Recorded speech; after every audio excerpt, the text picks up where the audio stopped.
Three, two, one, action.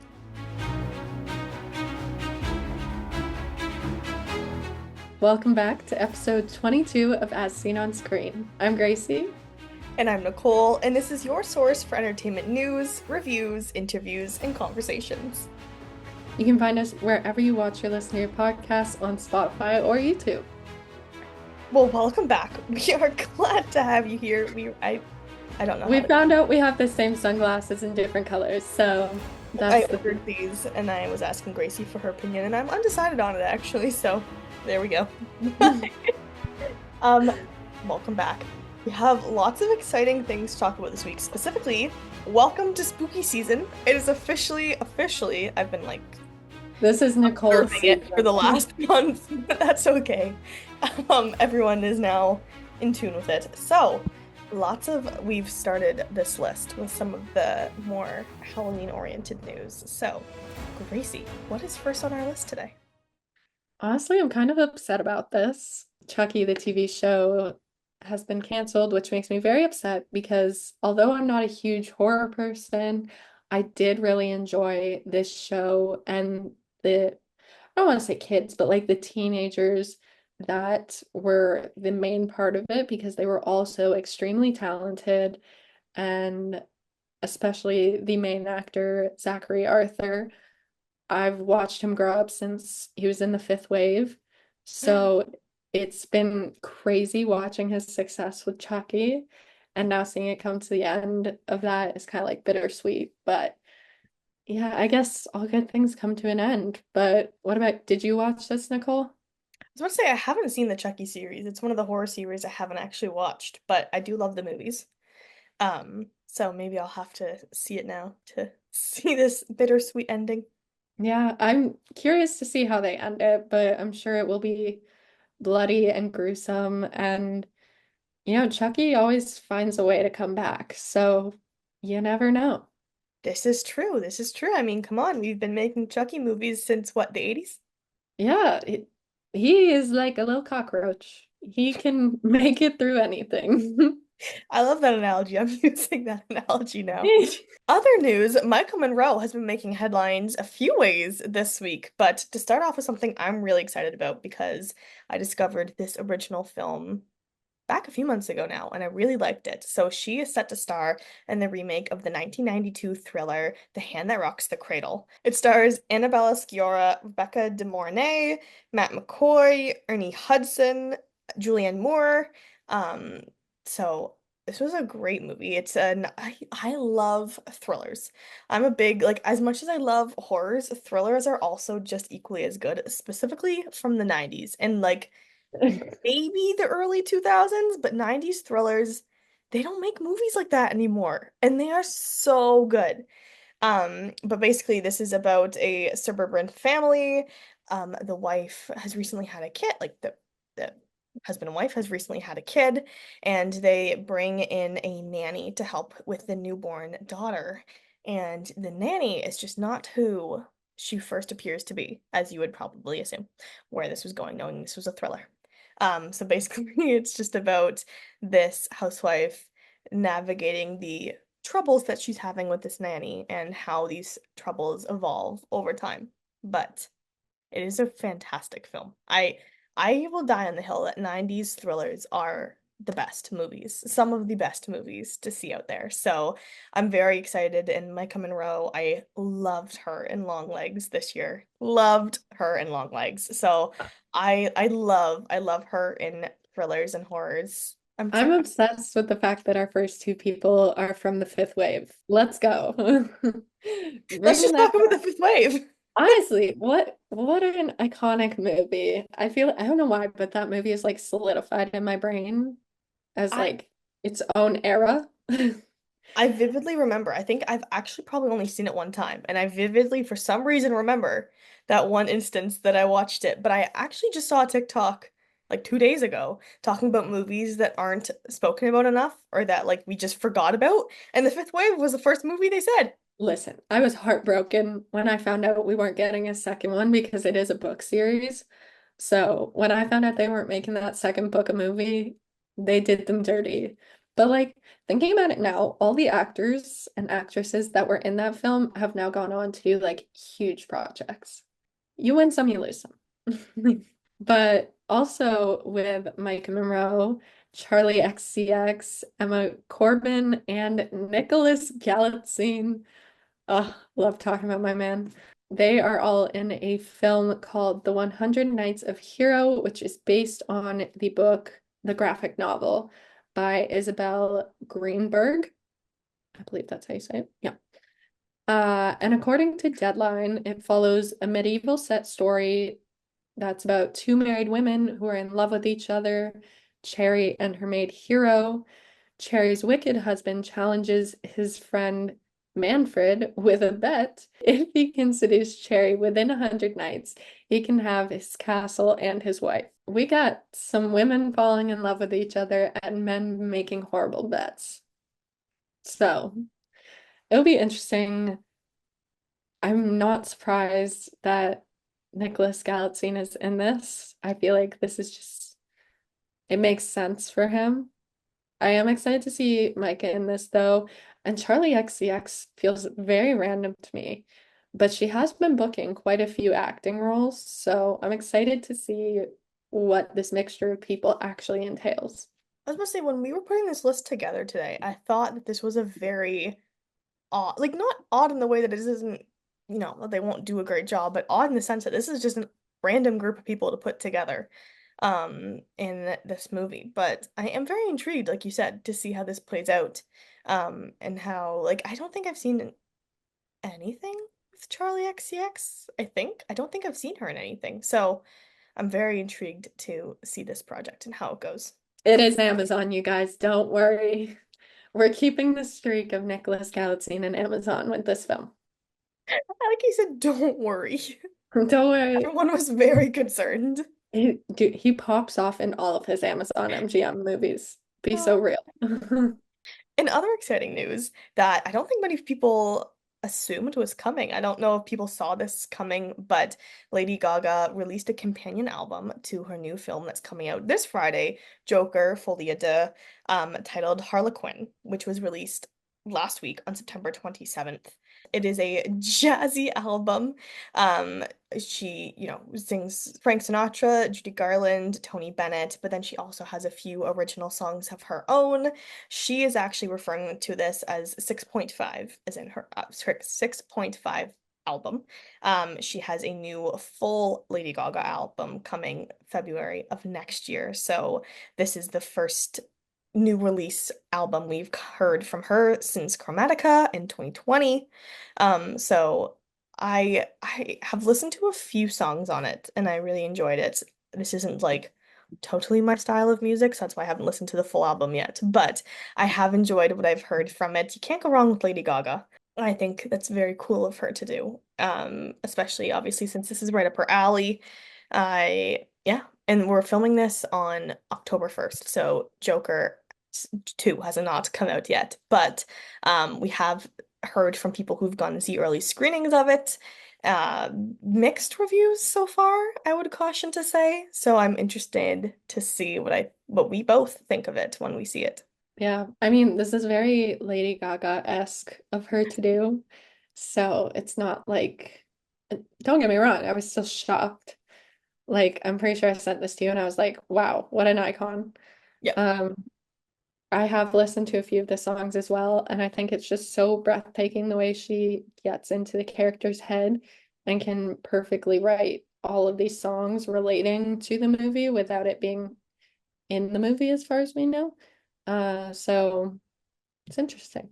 I was gonna say, I have been loving her press looks, I have to say, for Joker too. Oh, Oh, I I, live for Lady Gaga press days it's for giving any of the old movies. Lady Gaga style. Like, I remember being a kid and seeing her on like different carpets and whatever and being like, wow, eccentric. I probably didn't use that word at 8 years old, but that what I would use now. But I just love all the looks she's been doing in junkets and premieres and things like that. She looks great.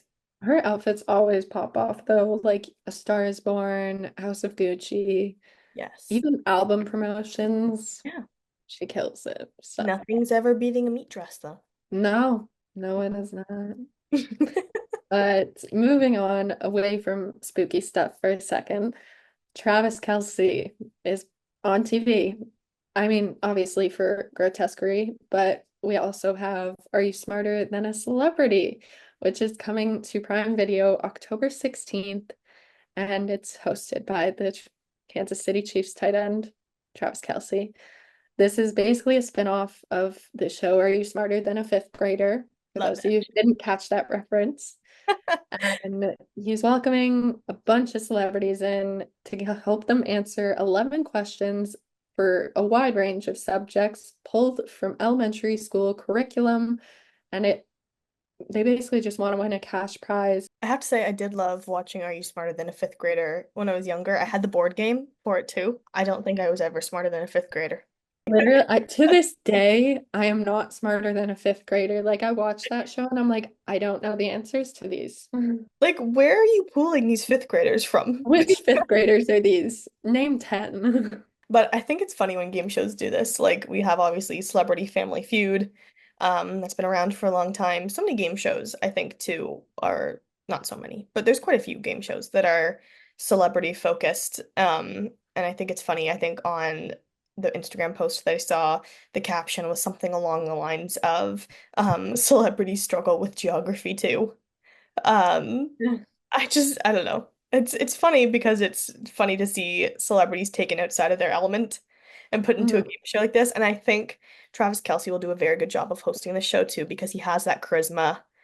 Obviously we see him host New Heights, and he's funny on that. So I think he'll do very well in this type of role. So I'm very intrigued to see how this goes. I think he's just grateful he's not answering questions. But you know who would kill it on this? Bill Nye. Who? He is definitely smarter than a fifth grader. Oh, he's smarter than anyone.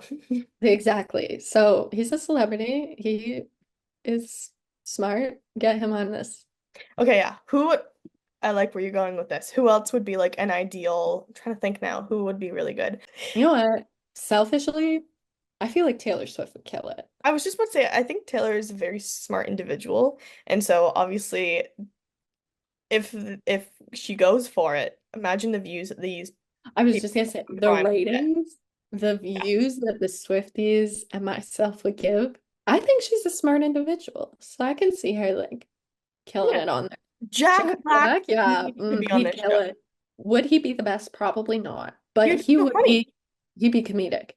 You know who I feel totally random, but I feel like she would just have the grace and poise that you couldn't prove her wrong. Julie Andrews. If that woman answers a question, it is correct. Yeah, it does not matter what the actual Like answer it's is. It's Julie's answer. yeah, it's correct. Thank you.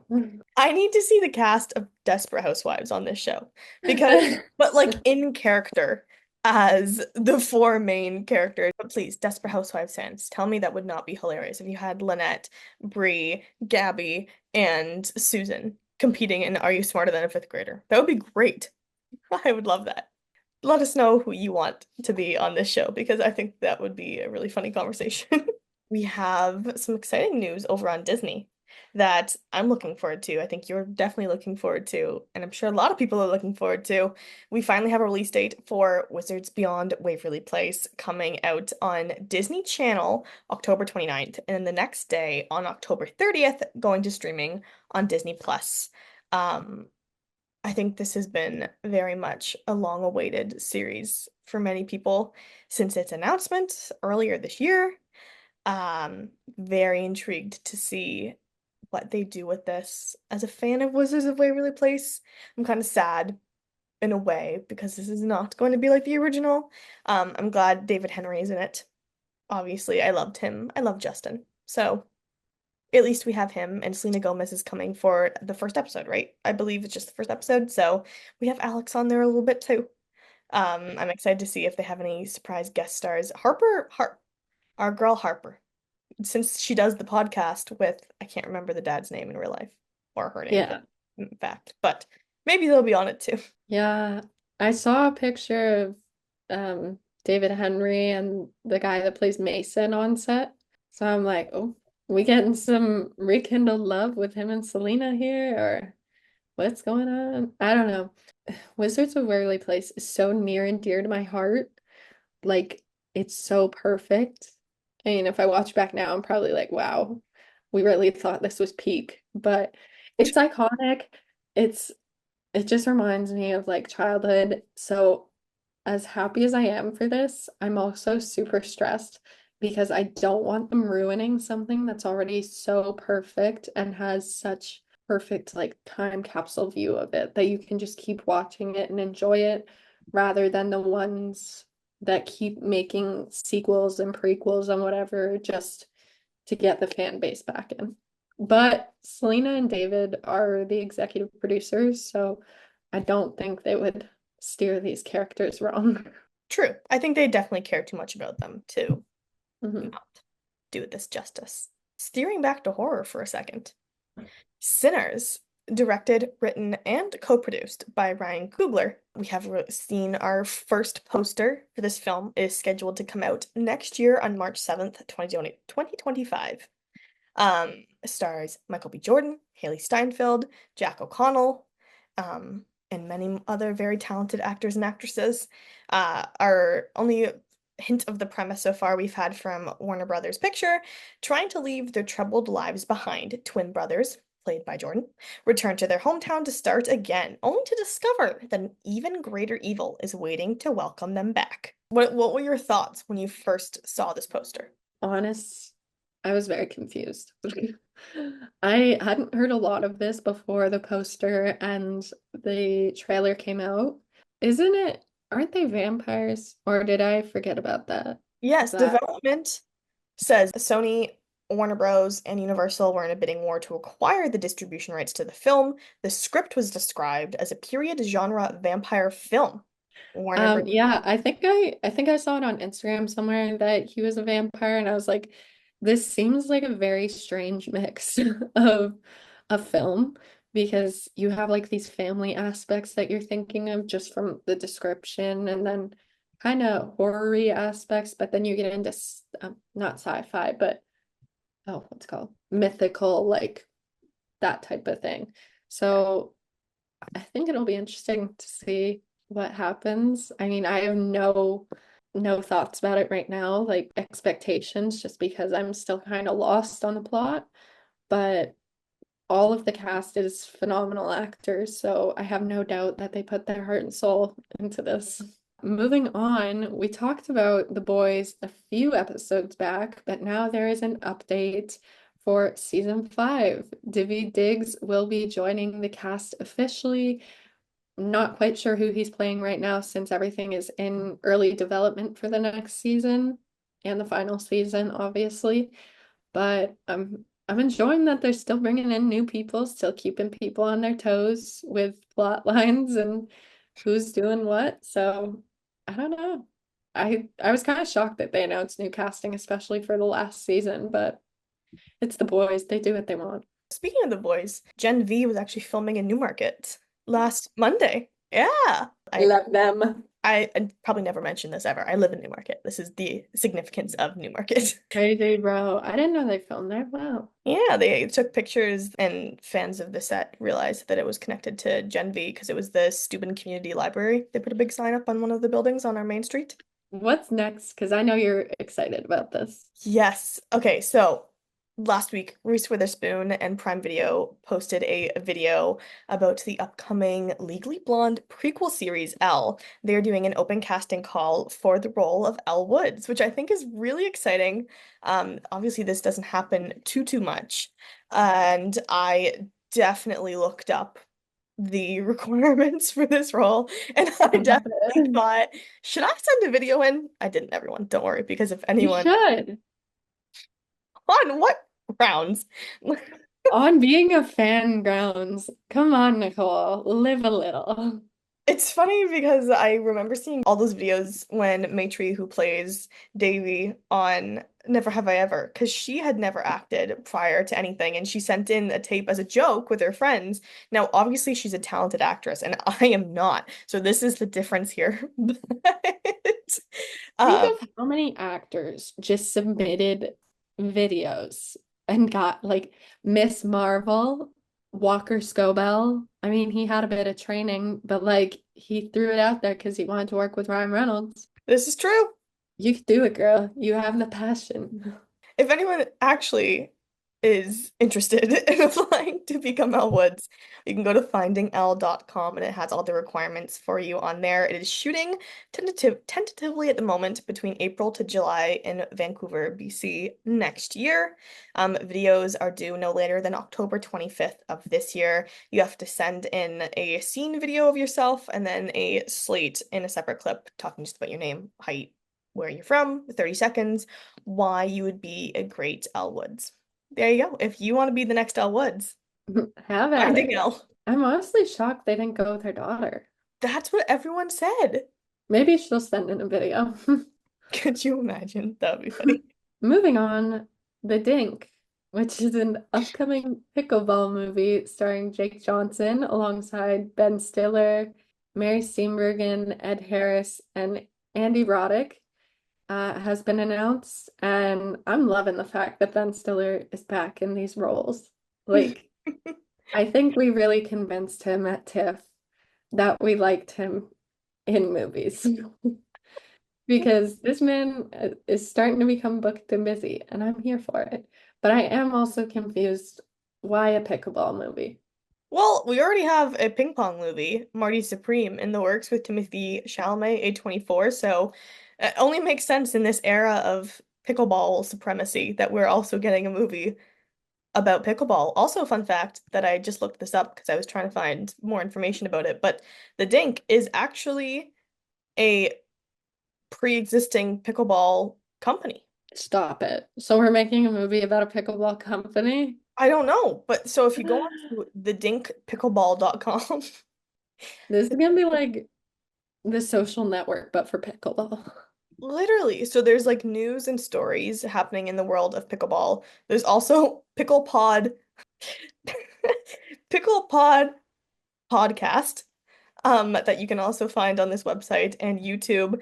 Then there's also like reviews of pickleball equipment. There's Pickleball 101 in case you're trying to up your pickleball game, become one with the pros. There's also a shop for the Dink home of the pickleball box. Oh, okay. So the pickleball box is like a big box you can get of equipment. Also has a water bottle. It has a lovely Dink baseball hat, t-shirt, energy bars. So yeah, you can get your own box today on the Dink.shop. I just want to point out this is not a paid sponsorship in any way, shape, or form. Nicole is just really getting into this website. I was just really curious there. I've never heard of this. So the more you know. What's last on our list, Last Nicole? on our list is another novel to film adaptation.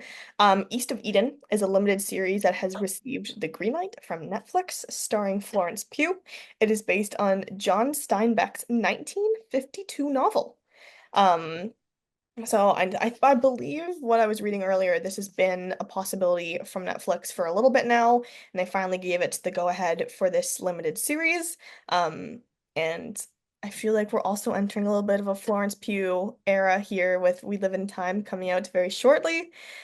She was obviously in Dune 2 earlier this year, so we need to see more of Florence though. I was about to say we've seen her this year, but I would like to see more of her personally.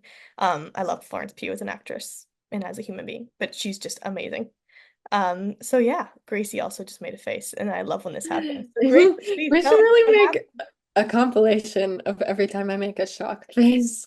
happened. I don't know about the book lovers on here, but Elle Kennedy, who is best known for her romance novels, it was just announced that her off-campus series, so the ones with like Yes. hockey players and girly pops. It's from TikTok, people. Go on Book Talk, you'll find it. Anyway, a TV series based on the books has been ordered by Prime Video, and I feel like Prime Video is really popping off with the Book Talk people, okay? First they had My Fault, then they had Red, White, and Royal Blue. I'm sure they've had many other ones, but this makes me so happy because I love these books and I love the romance in them. So I'm super excited to see who they cast and how many movies they actually make because I'm pretty sure there's like 5 or 6 in this series. I highly recommend you read it. Okay, well, I don't know about you, but I'm very excited to talk about my weekly watch for this week. Would you like to go first or? Yeah, sure. I feel like yours is gonna be way more hype than mine, so I'll go first. My weekly watch is a cable television TV show, which I feel like I've not said in a while. Actually, I have two, but I'll go with this one because Go I've for been two. I watching. have two. Go for two. Oh, okay. If you insist. I've been watching Rescue High Surf. It is on Fox, or CTV for Canadians. It's basically a Hawaiian rescue show, kind of spin-off from Baywatch, but a little darker than Baywatch. I feel like Baywatch was kind of happy and like friendship, and this one's like, nah, people are actually in trouble, go save them.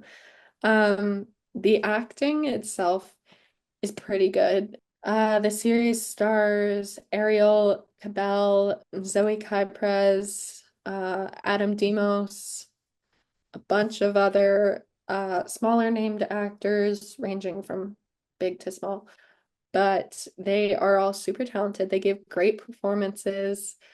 As someone who was a lifeguard, I'm very picky about lifeguarding shows, but obviously I did a pool. They're doing this ocean in Hawaii. Yeah, there's a lot of drama. If you like rescues, if you like seeing shirtless men, if you like seeing surfers, this is definitely for you. And it does have a lot of drama in it, which sometimes I feel is a bit over the top. But what else do you get if not drama in TV shows?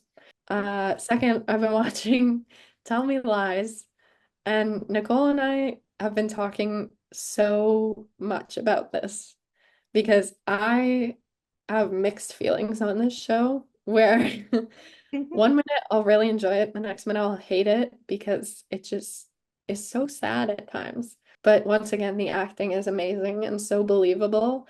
And ever since I started watching it, I send Nicole stuff and she'll send me stuff about it. So now it's taken over her For You page as well. So I feel like I've done my deed. And my weekly watches, I have a movie and a TV show. So I just finished watching today, actually, on the train ride home from school. Nobody Wants This, which, if you haven't heard all the buzz yet about this, is a new romantic comedy series on Netflix starring Adam Brody, Kristen Bell. It is just so, so sweet. I am a sucker for Adam Brody because I love the OC. So seeing him now in this role is just very exciting. I think he's a great actor. Obviously, he's been in so many other things that I've seen too. But I do love him in this type of role. They are just so sweet together. They have great chemistry. I just love it. So it's very short. I didn't realize how short it was, but they're only about 22 to 25-ish. So most of the episodes minutes long. There's only 10 episodes, so it's not a huge commitment. So if you have like 5 hours to binge, this is the show for you. But my big weekly watch is My Old Ass. I went and saw it in theaters yesterday. I didn't realize that this was a Canadian film. I don't know why. Like I just Hmm. hadn't like looked that much into it, clearly. But it is a Canadian film. So it is directed by Canadian actress and director Megan Park. Margot Robbie is also a producer on this film, obviously, which if you had seen anything from the premiere that happened, you would know that. And it stars Maisie Stella, Aubrey Plaza, Mercy Hines White, Maddie Ziegler is also in it, as well as Carice Brooks. So it basically is about Maisie Stella's character. She lives up in Muskoka area. It's never like actually determined where she is from specifically, but they do mention Muskoka Lake later on in the film. So she's up somewhere in Muskoka area. And she tries shrooms with her friends for her 18th birthday before she moves to Toronto to go to U of T for school. Her parents are cranberry farmers, so she's trying to get out of this very small town lake life to go to the big city. So while she is on shrooms with her friends, she hallucinates, or so she thinks she hallucinates, her 39-year-old self. played by Aubrey Plaza. And she tries giving her advice for her life, and she actually leaves her phone number in her phone before they fall asleep, and she's able to communicate with her through text and calling, and that is what the movie revolves around. She tries to lean on her throughout the entirety of the movie to figure out what is going on because so many changes happens for her character over the course of the movie. So it was so good. I laughed, I cried, laughed some more, I cried some more. It's just a very wholesome movie. I think so many people are going to be able to relate to it, but especially being around the age that that Elliot is in the film. I'm 20, so not too far off. And just, I mean, I go to school in Toronto, I go to TMU, so just the idea of like moving to Toronto and 2 years ago, remembering what that feeling was like, um, was just hit very close to home. So I thought it was a really well done film. And I think everyone should go see it. It's just very good. And oh my God, there's one scene in the film. It is so funny. I don't want to spoil it for anyone because it's just you have to see it. It's so funny. But it just happens with a boat. And it's just so unexpected and it happens. And Miggsy Stella has such a great reaction to it. So that scene in itself is just worth seeing the entire film, I swear.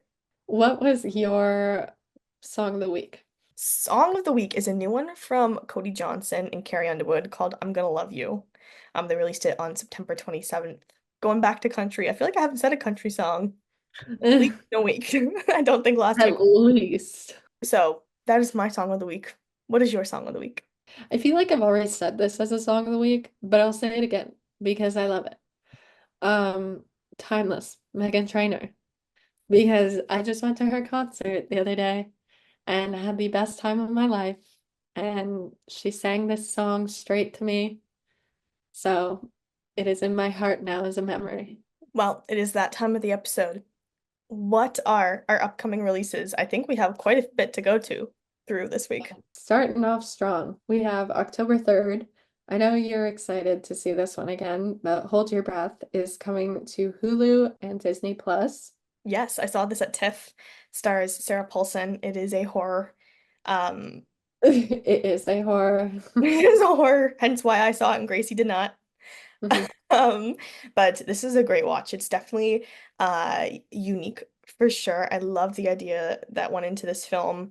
I actually spoke with the co-directors and writer for this film at TIFF on the red carpet for the premiere.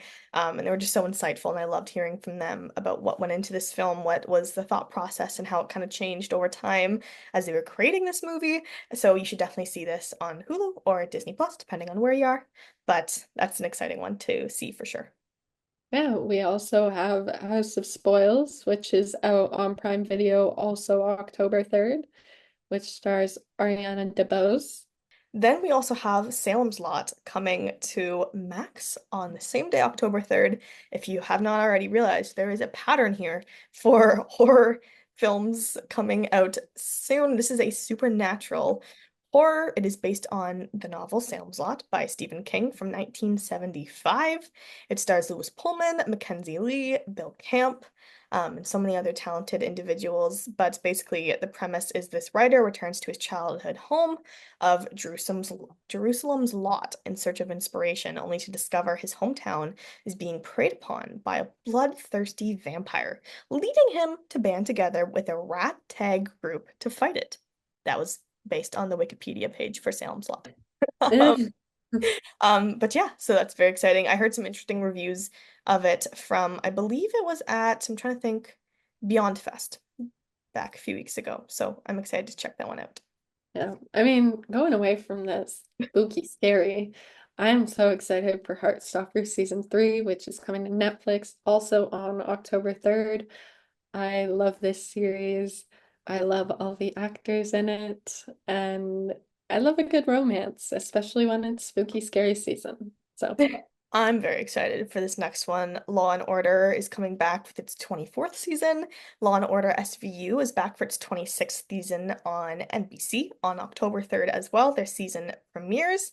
Um, I've watched SVU since I was 10 years old, which probably probably is not good at all.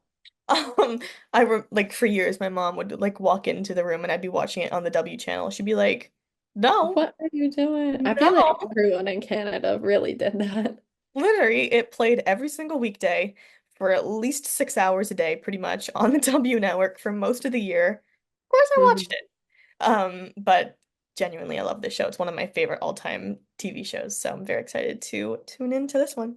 Yeah, moving on to October 4th, as we said before, Joker Folie à Deux is coming to theaters. As well as White Bird is also hitting theaters on the 4th. And It's What's Inside is hitting Netflix, so another horror thriller for all of you Halloween lovers out there. She's looking at me.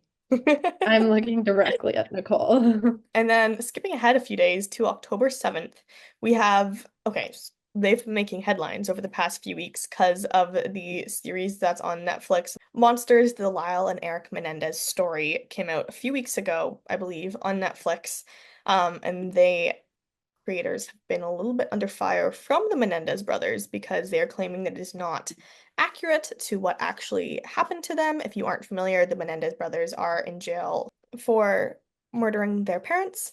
But there's a lot of backstory to that, which I feel like would be a whole episode on its own. So you can look them up if you'd like. But now they are speaking out about their side in the Menendez Brothers, which is a documentary, is coming on Netflix October 7th. With the brothers telling their story and in their perspective what they went through and how they are where they are now. I mean, on the topic of people speaking out about their lives, October 8th, we have an Oprah special, The Presleys, Elvis, Lisa Marie, and Riley, which is coming to CBS.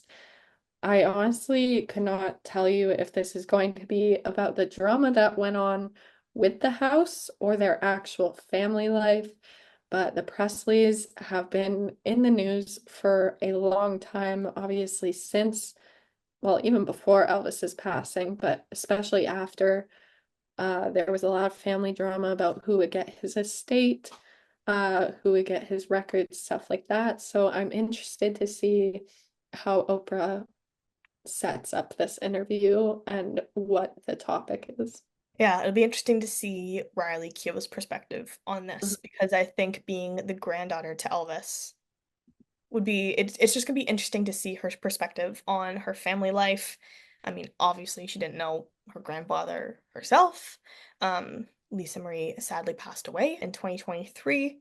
So I think it'll be very I think she'll be very insightful depending on how Oprah, like you said, approaches this into what they're going to be discussing specifically about the family, about the Presleys. So that'll be interesting, I'm sure, to tune into. And last but not least, if you are a fan of the sitcom Abbott Elementary, they are back for their fourth season.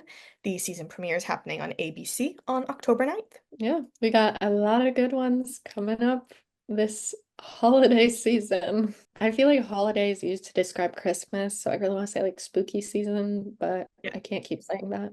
We should make a poll of how many horror movies I can get you to watch over the next month. Not a lot. That's the answer. I don't know. I'm determined. I think we can make it happen. I do thrillers, not horrors. There are very select horrors that I watch, but I Okay. can do thrillers. That brings us to the end of today's episode. Thank you so much for tuning in this week to As Seen on Screen. I'm Nicole. I'm Gracie, and you can watch or listen to us wherever you get your podcasts on Spotify or YouTube. And we will see you next week for another episode. Yes, we will be back. So have a good one. Bye. Bye.